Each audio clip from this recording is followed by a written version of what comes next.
In the last section, we finally started up our emulator, and we're now ready to test out our Flutter application that we just generated on it. The first thing we are going to do is open up our terminal window. Inside of here, I'm going to run flutter doctor --android licenses, like so. And so that entire line is right there. And so these are another couple of licenses that we need to make sure that we accept. I'll hit enter to run that. Now, I in particular, I've already installed and ran all these licenses, so it's not going to tell me to do anything, but you're going to see some progress bars, and then it's going to prompt you to just hit enter, enter, enter. So you'll go through a couple screens and eventually get dumped back at your terminal, like so. So now back at my terminal window, I'm going to navigate to the Pix project directory that we had just created. So I'm going to change into my workspace directory. Again, for you, it'll be wherever you stashed all your code.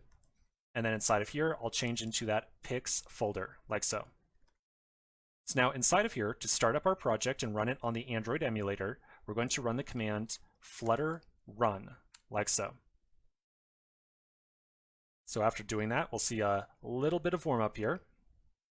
And then you'll see a little bit of launching stuff.